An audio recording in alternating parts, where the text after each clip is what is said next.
Hey guys, welcome to our channel. If you like the video, तो please like and share, and don't forget to subscribe to our channel and comment down all of your questions and suggestions. Thank you. नमस्कार दोस्तों, स्वागत है आपका अपने channel परिचय में।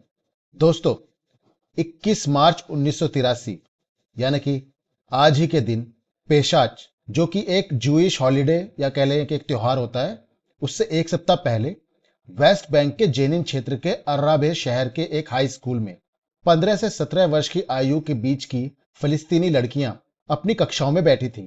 तभी एक के बाद एक करके वे अचानक बेहोश होने लगी। उन्हें हॉस्पिटल ले जाया गया, जहां उनकी जांच की गई, लेकिन उनके बेहोश होने का कोई कारण नहीं मिल पाया। फिर भी वे बेहोश हो गई थी, इसलिए कारण खोजने के लिए जांच शुरू की गई। फिर उसी उम्र की अन्य लड़कियां भी वेस्ट बैंक के अन्य गांवों में, जैसे कि बेथलम में, बाद में हेब्रोन और हलहुल में, फिर तुलक्रेम और नबल्स में भी बेहोश होने लगी। कुछ दिनों की अवधि में ही लगभग 1000 लड़कियां इस महामारी की चपेट में आ गईं और उन्हें हॉस्पिटल में इलाज के लिए भेज दिया गया। ऐसा लगता था जैसे ये सभी लड़कियां किसी महामारी का शिकार हुई हों। अफवाहें शुरू हो गईं और बहुत सी बातें निकलकर सामने आईं। लेकिन इसके बारे में हम बात करें उससे पहले मैं आपको कुछ और बताना चाहता हूं। एक प्रसिद्ध जापानी निर्देशक अकीरा कुरोसावा ने 12वीं शताब्दी की एक जापानी लोक कथा पर आधारित 1950 में एक क्लासिक फिल्म रशोमोन बनाई थी। इसमें एक समुराई के परिवार की कहानी बताई गई थी, जिस पर चोरों ने हमला किया था। इसके बाद की घटना की 4 अलग अलग कहानियां हैं। मृत समुराई की आत्मा बताती है कि उसके दृष्टिकोण से क्या हुआ। उसकी पत्नी, नौकरों में से एक नौकर और एक लकड़हारे की भी कहानियां हैं, जो हमले के साक्षी बने थे। यह फिल्म एक ही घटना के 4 अलग अलग दृष्टिकोणों का एक आकर्षक चित्रण है और कुरासावा का संदेश है कि कोई भी सत्य वस्तुनिष्ठ नहीं है। सत्य को अलग अलग व्याख्याएं दी जा सकती हैं और हर कोई सत्य को एक अलग कोण से देख सकता है। मध्य युग में अरबी साहित्य को चमत्कार साहित्य के रूप में भी जाना जाता था। जैसा कि हम बचपन में हमने अलिफ लैला की कहानियां और इस तरह की और भी अरब देशों से जुड़ी कहानियां सुनी थी, तो उसमें अक्सर दिखाया जाता था कि जिन हैं और जादू हैं, मैजिक कारपेट्स और इस तरीके की चीजें दिखाई जाती थी। लेखक चीन या भारत के रास्ते में अपने कारनामों का वर्णन करते थे। वह सभी प्रकार की अद्भुत चीजों वाले स्थानों के बारे में, हीरे, चांदी और सोने के बारे में और उनके साथ उड़ने वाले चीलों के बारे में शानदार कहानियां सुनाया करते थे। और बाद में यह उन अद्भुत कहानियों को एक ऐसा आयाम दे देते थे जिन्हें कि हम 1001 नाइट की कहानियों के नाम से भी जानते हैं। यहां जो कुछ होता है उसके बारे में फलिस्तीनी, अरब, मुस्लिम कहानियां बस एक चमत्कारी साहित्य की ही याद दिलाती हैं। कहानियां कल्पना से निकलती हैं और ऐसे नए आविष्कारों से मजबूत होती हैं। यही लोगों का हित है और यह हुआ या नहीं, यह महत्वपूर्ण नहीं है। राजनीतिक वास्तविकता में आविष्कार की गई इन कहानियों को फिलिस्तीनी, अरब, मुस्लिम चेतना में सत्य के रूप में मान बैठते हैं। तो दोस्तों, अब बात करते हैं 1983 में हुई उस घटना के बारे में। 1983 में सामूहिक बेहोशी की महामारी के बाद लड़कियों ने दावा किया कि उन्हें जहर दिया गया था।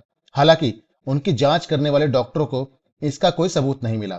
फिर अरबों ने आरोप लगाना शुरू कर दिया कि शायद, और बाद में फिर बोला कि निश्चित रूप से यह इजरायली थे जिन्होंने लड़कियों को जहर दिया था। उन्होंने इसका कारण भी प्रस्तुत किया।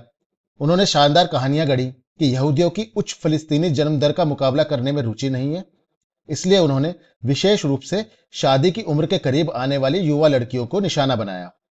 अरब पॉपुलेशन ग्रोथ को सीमित करने के लिए सबसे उपजाऊ आयु वर्ग को नुकसान पहुंचाने के लिए जहर दिया गया था। उन्होंने यह भी कहा कि उन्हें इस बारे में मेडिकल एविडेंस मिले हैं, यह दावा करते हुए कि कुछ लोगों के जब टेस्ट किए गए तो प्रोटीन की जो मात्रा थी वो बहुत ज्यादा मिली थी।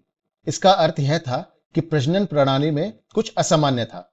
उन्होंने सभी प्रकार के सिद्धांतों का निर्माण करना शुरू कर दिया और अरब डॉक्टर्स के बयानों को सूचीबद्ध किया। फिर आश्चर्यजनक रूप से इजराइल के अखबारों ने पूछना शुरू कर दिया कि यहूदी जो गैस चैम्बर्स में मारे गए थे ऐसा कुछ क्यों करेंगे, और मेनचेम की तत्कालीन लिकुड सरकार के कार्यों की जांच करने के लिए भी बोला गया। अरबों ने देखा कि इजराइल खुद अपनी सरकार पर आरोप लगाते हैं और अपने आरोपों के स्वर को और भी ऊंचा कर देते हैं। स्वास्थ्य मंत्रालय के महानिदेशक और इजराइल के प्रमुख महामारी वैज्ञानिकों में से एक बरूच मोदान ने एक जांच दल का नेतृत्व किया और निश्चित रूप से कुछ भी नहीं पाया। एक संवाददाता सम्मेलन में उन्होंने घोषणा की कि जहर देने का कोई सबूत सामने नहीं आया है, यह एक सामूहिक उन्माद, जिसको कि हम मास हिस्टीरिया भी बोलते हैं, उससे ज्यादा कुछ नहीं था। लेकिन इस मामले में विदेशी पत्रकारों ने एक सम्मानित डॉक्टर की पेशेवर राय को मानने से इनकार कर दिया। फलिस्तीनी और साहसी हो गए और उन्होंने और भी सबूत पेश करना शुरू कर दिया। जैसे कि किसी की खिड़की के पास कोई पीला पाउडर मिला, वो उस पाउडर को लेकर बोलने लगे कि देखिए यही जहर है। डॉक्टर मोदान और उनकी टीम ने पाउडर की जांच की तो पाया कि यह पास के ही किसी चीड़ के पेड़ से निकला हुआ पाउडर था। लेकिन इससे विदेशी पत्रकारों को यकीन नहीं हुआ, जो यह कहते रहे कि इजरायली ही दोषी थे। हालांकि इसके बाद इजरायली मीडिया पीछे हटने लगा, क्योंकि डॉक्टर मोदान वास्तव में एक सम्मानित अधिकारी थे। अचानक ही 10 दिनों के भीतर ही इजरायली प्रेस आत्म आरोपों से बड़े पैमाने पर आत्मरक्षा में चले गए और डॉक्टर मोदान की बातों को सुनने के बाद इजरायलियों को यह विश्वास होने लगा कि यह घटना सिर्फ इजराइल को बदनाम करने की यह कोशिश थी, इसके अलावा और कुछ नहीं थी। इसके बाद भी यह कहानी बढ़ती चली गई। फिलिस्तीनियों ने अपना एक गुप्त हथियार निकाल लिया। उन्होंने देखा कि इस नकारात्मक प्रचार से इजराइल को भारी नुकसान हो रहा था और खुद फिलिस्तीनियों को अंतर्राष्ट्रीय प्रोत्साहन मिल रहा था। इसलिए उन्होंने लड़कियों को बेहोश होने का नाटक करने के लिए भी भेजना शुरू कर दिया। उन्होंने पहले से ट्रक तैयार किए और जब लड़कियां स्कूल जाती थीं तो उन्हें उन ट्रकों पर बिठा दिया जाता था। पत्रकार और फोटोग्राफर्स उनका पीछा करते हुए हॉस्पिटल तक जाते थे। जैसे ही विदेशी पत्रकार चले गए, कहानी का अनुसरण कर रहे इजरायली पत्रकारों के अनुसार लड़कियां बिस्तर से उठ खड़ी होती थीं। फिर भी अरबों ने देखा कि कैसे वह इस कहानी को एक सच्चाई का रूप दे सकते हैं और उसे एक सच्ची कहानी में बदल सकते हैं, और इसलिए उन्होंने इसका बहुत प्रोत्साहन किया। इस रोशोमोन कहानी का पहला पक्ष तो इजराइल का था, दूसरा फिलिस्तीन का था, तीसरा पक्ष इसमें था अंतर्राष्ट्रीय संगठनों का और अंतर्राष्ट्रीय मीडिया का। फ्रांसीसी अखबार लिबरेशन और ले मोंडे ने शीर्षक दिया कि इस बात के सबूत हैं कि इजराइल ने बच्चों को जहर दिया था। डॉक्टर मोदन की प्रस्तुति को इजरायलियों द्वारा अपने अपराध को छिपाने का एक कमजोर प्रयास बता दिया गया। संयुक्त राष्ट्र में सुरक्षा परिषद ने इजराइल के खिलाफ कड़ा बयान दिया। इजराइल ऐसा कैसे होने दे सकता था? पूरी कहानी को वास्तविकता के आधार पर लिया गया और अरब लीग और इसके इस्लामिक सम्मेलन ने मिलकर पूरे मामले को बहुत बड़ा कर दिया। अंत में इजराइल ने औपचारिक रूप से अंतर्राष्ट्रीय रेड क्रॉस और विश्व स्वास्थ्य संगठनों को आकर जांच करने के लिए कहा। अंतर्राष्ट्रीय रेड क्रॉस के प्रतिनिधियों ने आकर एक कमजोर बयान जारी किया कि उन्हें सबूत नहीं मिले हैं। जब उनसे पूछा गया कि उन्होंने एक मजबूत बयान क्यों नहीं दिया और इस तरह की धोखाधड़ी को खड़ा होने ही क्यों दिया, तो उन्होंने जवाब दिया कि यह इंटरनेशनल रेड क्रॉस का काम नहीं है। बाद में इंटरनेशनल रेड क्रॉस को अपने निष्कर्षों को प्रचारित करने के लिए कहा गया।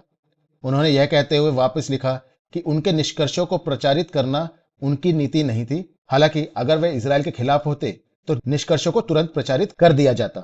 आखिरकार अटलांटा में विश्व प्रसिद्ध रोग नियंत्रण केंद्र ने अपनी जांच के परिणामों की सूचना दी। अमेरिकी विशेषज्ञों ने निष्कर्ष निकाला कि यह वास्तव में मास हिस्टीरिया का ही मामला था, जो कि रॉक कंसर्ट में किशोर लड़कियों के बेहोश होने जैसी घटना के समान ही था।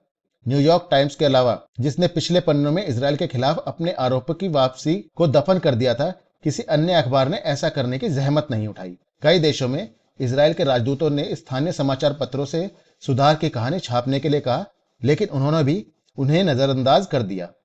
इसलिए बड़े पैमाने पर उन्माद के इस मामले का फलस्तीनियों द्वारा एक बड़े अंतर्राष्ट्रीय मामले में बड़ी सफलता के साथ फायदा उठाया गया। अरब जगत में चमत्कारी साहित्य का पैटर्न बार बार दोहराया जाता है और इसका कोई अंत नहीं है। मिस्र में 2 इजरायली दल हैं जो उस देश में रेगिस्तानी कृषि को विकसित करने के लिए असाधारण काम कर रहे हैं और उन्होंने आश्चर्यजनक परिणाम दिए हैं। फिर भी शत्रुतापूर्ण मिस्री मीडिया ने इजरायलियों पर भूमि को जहर देने और मिस्र की कृषि को नष्ट करने के आरोप लगाए हैं। दोस्तों, मास हिस्टीरिया का मामला कोई नई चीज नहीं है। मुझे भी याद आता है जब हम छोटे थे, शायद आज से 25 साल पहले, एक पंजे वाले जानवर का बड़ा जिक्र होता था। उसके ऊपर एक बॉलीवुड में मूवी भी बनी थी, डेली 6। आप उसको देखिएगा तो आपको पता चलेगा आखिर था क्या। रोज ही कहीं ना कहीं से कोई ना कोई खबर आती थी कि आज पंजे वाले आदमी ने उस आदमी को जख्मी कर दिया। हालांकि हमें कभी कोई नहीं मिला जिसको कि जख्मी किया गया था। फिर भी लोग इस डर में जीते थे, रात को कहीं अकेले जाने से डरते थे और उन्हें हमेशा पंजे वाले आदमी से डर लगता रहता था। बहुत सी ऐसी कहानियां अखबारों में भी छपती थी। यह मास हिस्टीरिया का एक बहुत बड़ा एग्जाम्पल है जो मैंने खुद अपनी जिंदगी में अनुभव किया है। ऐसे बहुत से एग्जाम्पल्स आप सबके सामने भी और आसपास आते होंगे। कई बार कुछ देश इसका इस्तेमाल प्रोपोगंडा के लिए भी करते हैं, जैसा कि मुझे लगता है कि फिलिस्तीन में किया गया। जैसा कि उस जापानीज मूवी में बताया गया था कि सच तो एक ही है, लेकिन उसको देखने का, उसको परसीव करने का और उसको एक्सप्लेन करने का तरीका अलग अलग होता है हर किसी का। तो ऐसे में अब यह आप सबके ऊपर है कि आप ये देखें कि असल में सच क्या था। क्या वाकई में कोई जहर दिया गया था या यह एक प्रोपेगेंडा था इजराइल को बदनाम करने के लिए। दोस्तों, यह कोई एक ऐसा टॉपिक तो नहीं था जिसने कि विश्व के ऊपर कोई ऐसा प्रभाव डाला हो, लेकिन फिर भी मुझे ये बहुत रोचक लगा कि किस तरीके से सिर्फ प्रोपेगेंडा फैलाकर किसी को बदनाम किया जा सकता है। और आपको याद होगा कि मैंने एक वीडियो पहले भी बनाया था जिसमें मैंने 5th जनरेशन वॉरफेयर का जिक्र किया था। तो क्या ऐसी चीजों का इस्तेमाल हम 5th जनरेशन वॉरफेयर के लिए भी कर सकते हैं?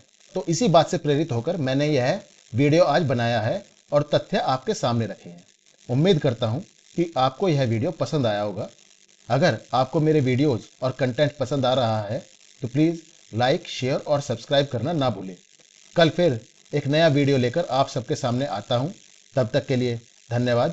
Thank you very much.